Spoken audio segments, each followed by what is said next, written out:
Well, there you are, Bond. Almost didn't recognize you. So, continuing on with the commissions I got to take a look at some James Bond movies, one from each of the Bonds, I've now reached On Her Majesty's Secret Service, the one and only film to star George Lazenby as James Bond. I've never seen this one before. Now, I'd seen Dr. No before, but I hadn't rewatched it in a long time. So even though I knew what was in that one, I was basically watching it with adult eyes for the first time. This one, first time I've seen it at all. And I knew it by reputation. It's actually got a pretty sterling reputation in a lot of ways with the fans of James Bond. The general way that it is talked about is basically as a really, really great James Bond movie that just unfortunately didn't have a particularly good actor in the role of James Bond, but I've seen praise for, the script and the pacing and that it was emotional and all this other stuff. And that's, a reputation that I've been hearing for years. I don't know why. I'm sorry, it's not very good. Part of it is Lazenby. And, in his defense, he's not terrible. He's not able to bring as much personality to the proceedings, which is a bit of a detriment for a charisma-driven character like Bond, but he doesn't look bad in the part, and when he's not speaking, he seems to be okay. And for a decent chunk of it, he's undercover anyway, so the lack of charisma could almost be said to be appropriate when he's supposed to not be drawing attention to himself, but it's happening anyways. So, Lazenby, I don't really consider him either a benefit or a detriment to this. He doesn't help it, but he doesn't really hurt it either. He doesn't need to.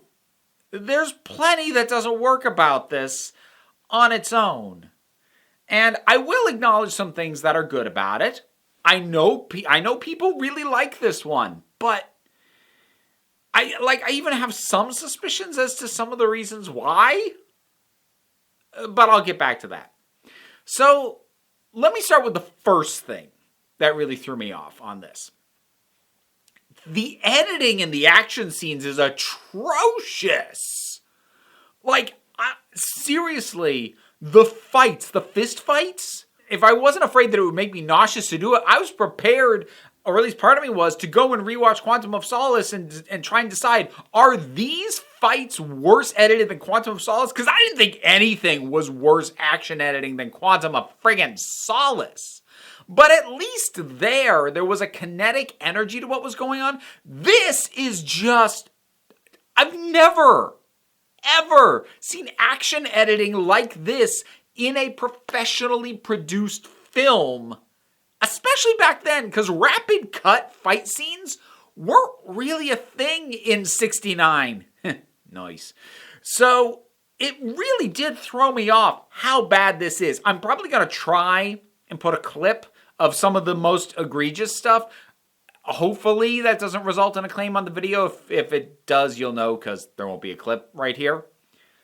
But I'm hoping that you were able to see what I'm talking about, because not only is it rapid cutting, but there are random zooms. There's no geographical coherence from one cut to another. It violates the 360 rule all the freaking time. It's fundamentals, and you can't even lay that at the possibility that Lazenby wasn't good in the fights. Because first of all, A, that's what a stunt double's for, and B, even if you can't afford a stunt double for the fights, there's no reason for the editing to be this disjointed.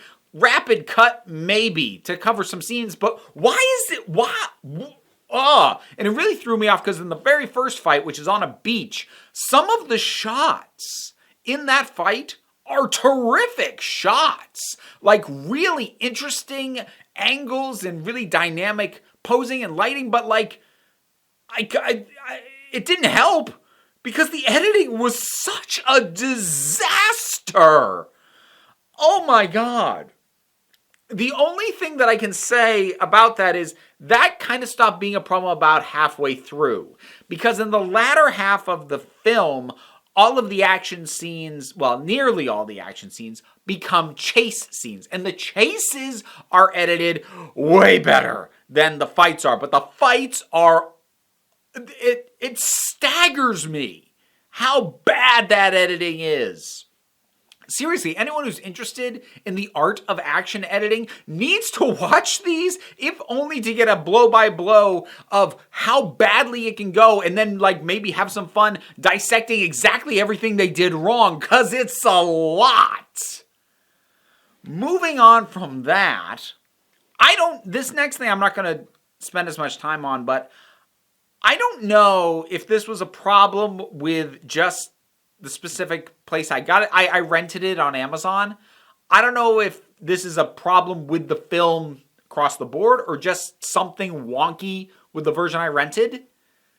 But the sound mixing is f***ed. Like, I had to have the captions on the entire time because all of the speech is in this muffled mumble. Nobody is enunciating, and the volume's way down on it, but I couldn't turn it up to hear them better because everything that wasn't dialogue was blowing my ears out with how loud it was. Again, I don't know if that was just an issue with the version I had, or if it's how the movie is, but yeah, no, that wasn't okay. So there's massive technical, basic issues wrong with this thing. Then there's the story. So the story is, I feel like it's trying to be a little bit more serious than some of the latter Connery Bonds were. But it's not bad. It's functional. For some reason, the campier elements didn't feel like they fit as much. I think maybe because the plan and the plot and the scope and everything doesn't seem as absurd. It is absurd. I mean, but spoilers. It's Blofeld, so yeah, it's a little bit of an absurd plan, but it's not, it's not it's not Goldfinger irradiating America's gold kind of absurd. So, when things like hypnosis are the backbone of his scheme, I don't know, it didn't gel quite right for me. Since I brought up Blofeld, we have Terry Savalas playing Blofeld, and he's pretty good in this. The continuity is really weird, trying to wrap my head around. I think at this point, the general consensus or approach to continuity that the series was having was basically just, don't worry about it. Because obviously not only in this one does Bond have a different face, Blofeld's got a different face. That said, they'd established earlier in the series that Blofeld regularly undergoes plastic surgery to change his appearance. So, that could cover for him. But here's the thing. He's encountered Bond before. So the idea of Bond going in undercover, but still very clearly just being Bond, to find a guy that he suspects is Blofeld, he's going to recognize you right away. Don't you realize that? And I wonder if that was part of what gave rise to the long-running theory that Bond is not actually a real name, that it's a code name that comes along with being 007. Which would make more sense. There's nothing canonically here that verifies it. There's just continuity holes in the series that theory papers over a little bit.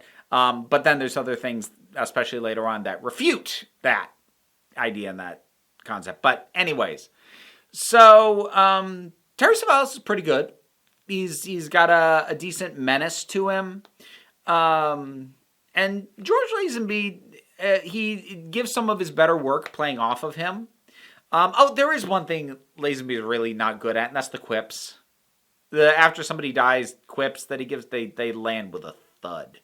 And part of me wanted to say that they're worse written than in other Bond films, but then I really thought about it. No, they're not. They're just worse delivered. That was about the one place where he was a detriment. But we've got all this cavalcade of girls, and it was strange to me when Blofeld out of nowhere tried to seduce Bond's love interest, Tracy. We'll get back to her.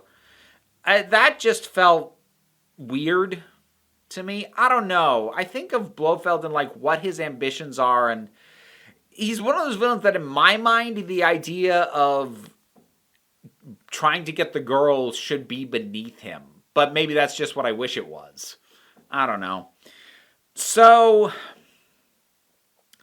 Tracy. Tracy is played by Diana Rigg, who had already established herself as Emma Peel on the TV show The Avengers.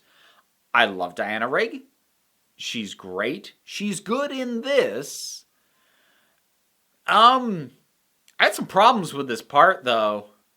Not with her, but with the role and the writing, mostly. So, first of all, she's very poorly integrated into the story. She is in the front bit. She's basically suicidal.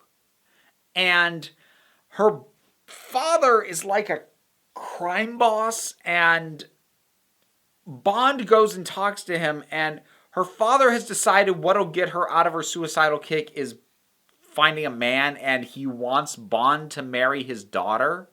He's basically pimping his daughter, and if you think I am exaggerating or being too harsh by that, allow me to read you a quote. I wrote this down because I could not believe I freaking heard this. And I will remind you, this is a line said by her father about her.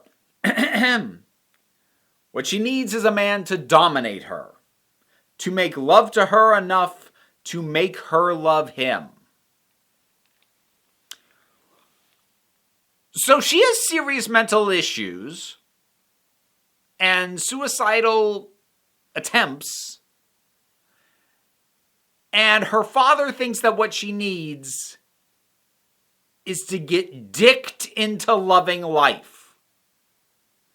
And the idea that he says a man to make love with her so much that enough to make her love him implies that he doesn't care if she likes the guy when he starts making love with her enough to make her love him. Ugh! The bile in my throat rose, and the heat in my face. I wanted to throw a punch at somebody when I heard that f***ing line. Oh my God. And that tone is consistent, front to back, when it comes to people talking about her. Now, to his credit, Bond turns this down, yet still pursues her. You know, in his weird way, I guess he kind of wants the challenge. I don't know. But then he actually goes out, trying to find Blofeld. And Tracy's gone for the entire middle chunk of the story. She comes back in the third act because she went to Switzerland to find him. And they happen to run into each other, and then they're together for the last act of the movie. But the story has no need for her. She just turns up. So, spoilers, Tracy's going to get killed at the end. Wow, two things. Bond is going to get married to her, which, what? And two, she's going to get killed by the end of this, which, actually really well done. The way that is done is they are driving away from the wedding, and Blofeld's henchwoman passes by their car, sprays it with machine gun fire, and, Bond is like, oh, they're after us again, because, this is the kind of thing that happens to him all the time, and he always survives, and he gets back in the car, and one shot got through the windshield, hit her right in the head. And there's no music, and it's dead silent, and he plays the moment pretty well. Her death is very well done. I don't know if this movie earned that. It's a well done scene, but I don't buy why they got married. I don't buy why this woman is different from any of the other women he has humped and dumped throughout the franchise up to this point. I don't see what's different. And the thing is, on paper, if you were to develop it and really make it the backbone of the film, I could see how a woman like this, a woman so self-destructive, that she's suicidal, could in a twisted, toxic way appeal to a man as emotionally deadened as a professional killer. I think there's some interesting dynamics to milk out of that. The problem is, because she's gone for the vast majority of the film, and when she comes back there in action scenes, they don't actually develop that relationship. It seems to be on the basis of she came back and helped save his life, and so now he wants to marry her? I don't buy it. I don't get what about this would make Bond not think, I'm gonna bang this woman, like he thinks about every woman, and instead leaps to, I need to marry this woman? I don't get it. I just don't. Again, her death, very well done. Very well handled. So I get why, if you did buy it, I didn't, but if you did, I definitely get why that ending would hit hard. But because I didn't buy it, I'm just watching that going, that's a good death scene. It's the end of a relationship that I didn't really buy in the first place. So, yeah, that doesn't really work as well as it should. Decent component parts, but for me to buy the idea of Bond wanting to settle down and get married, you needed to make their story, their relationship, honestly, the majority of the movie. And it's not. And without that kind of commitment to it, I don't see what's different. I suppose the other thing I'll say, I mentioned that the action scene stopped being an issue about halfway through because we switched to chases. The chase scenes are actually quite well done. There's a number of them. There's 2 ski chases. The first one, the one at night especially, great. Really well. I mean, all these chases are well done, but that one especially, really, really good. There's a bobsled chase, which I laughed saying, but that was pretty good. There's a car chase that's well done. There's an avalanche that's actually pretty impressive to watch. That stuff is all really well done. And thank goodness they stopped having the fist fights by the end. But I can see how if you watch the movie and if you focus more on where it went by the end, how you could be left with the impression that it's a good movie. Because most of the worst things about it either drop away or are in the front half. The terrible action editing. The atrocious conversations about Tracy. They're in the front half, and after that, it gets better. And I generally find that a movie that gets better later is looking at a more favorable opinion than obviously something that tanks later on. But the thing is, for me, the question is, why is the second half better? Because sometimes it's a case of the movie's on a slow boil and it takes a little while to get going. But this is a case of the first half is just bad. It's just bad. And given that this is an over 2-hour movie, that's an hour of bad.